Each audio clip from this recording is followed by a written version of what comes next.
Our Parsha contains within it perhaps the two most famous words in the entire Torah, Na'aseh v'nishma.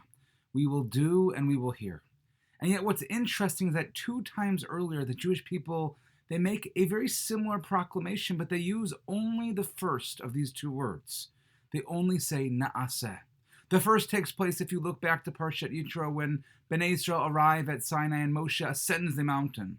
And there Hashem bids him to inform Bnei Israel of the basic terms of the covenant, that if you follow God's path, then the Jewish people would become a Mamlechet Kohanim v'Goy Kadosh, a kingdom of priests and a holy nation. And when Moshe conveys this message to the people, the Torah tells us the response. Vaya'anu kol ha'am yachdav vayomru, the people answer as one, and they say, Kol asher diber Hashem na'aseh, that everything that Hashem has said, we will do.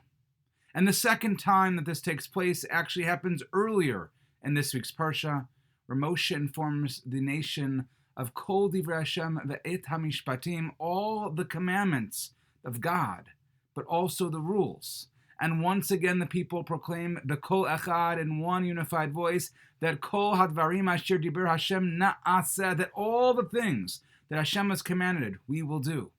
And it's only following after Moshe reads to the Jewish people this Sefer Habrit, which he had written immediately after their prior declaration of Na'aseh, that we find the Torah record the very famous words of Na'aseh v'nishma, that we will do and that we will hear.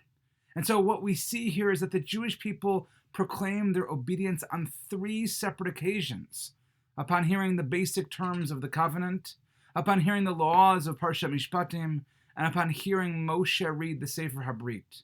And the question, which I think is obvious, is why only in the final instance do the Jewish people pledge their commitment with both the words Na'aseh and Nishma, whereas in the earlier two times they proclaim only Na'aseh, that we will perform. And Rav Yehuda Herzl Henkin of blessed memory, who sadly just passed away in the end of December, he suggests that to best understand what the Torah is trying to teach us, it's best first to understand what it really means when we say the word nishma. He explains that while we generally translate the word to mean, quote unquote, that we will hear, the verb shama at times actually means understanding rather than hearing or listening or even obeying. For instance, if we go all the way back to the story of Yosef and his brothers, the Torah tells us that the brothers conversed amongst themselves, not knowing that Yosef could understand them, given that Yosef was using an interpreter for all of their communications. And the Torah writes, "V'hem lo yadu ki shomea Yosef." They didn't know that Yosef understood ki hamelitz beinotam, because there was an interpreter between them. And what we see from this story is that the verb shama is sometimes used in this way to refer to comprehension.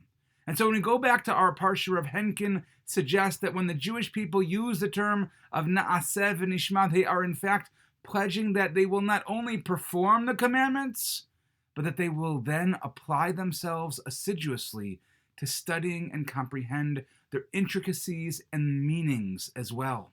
And this explains why this proclamation occurred only after Moshe records the laws that he received. Only once the Jewish people had a written text could they then commit themselves to studying and pondering the commandments. So long as the transmission of these laws took place only orally, the Jewish people could only pledge obedience, but not scholarship, not learning. But now that Moshe wrote them down in the Sefer Habrit, the Jewish people now had a written text that they could apply themselves and that they could understand to the best of their ability. And this approach, I think, also helps us understand another anomaly from these verses. When we look back, unlike the first two times where the Jewish people just say Na'aseh and the Torah emphasizes their unity and singular voice, when the Jewish people, they say Na'aseh v'nishma, there is no such emphasis on unity. In those first two times, it's all about a unified voice. But in Na'aseh v'nishma, there is no emphasis on that whatsoever. And it's based on this that Rabbi Henkin explains that when it comes to the practical observance of the Torah, it is the same for every single member of the Jewish people. We're all obligated to observe and perform all of the Torah's laws, regardless of our occupation or our intellectual capability or anything else for that matter. And so it makes sense that the Torah describes Bnei Israel's collective promise to observe the Torah as having been issued as one and with one voice, because they all made the precise same commitment. Every Jew made a commitment to obey the Torah's laws. But the pledge of Na'aseh v'Nishma, by contrast, included not only observance, but Nishma, scholarship as well. And naturally, not all members of the nation are possibly able to engage in this pursuit to the same extent. Am Yisrael has always had a hierarchy of scholarship ranging from the layman to Rosh HaYeshivas to supreme halachic authorities, and this declaration therefore could not possibly have been uttered with some single voice, because not everybody committed themselves to study at the same level. Rather, you see, each member of Am Yisrael made a commitment to study and understand the Torah's laws to the best of his or her ability at a level which will necessarily differ from that which is achieved by other people.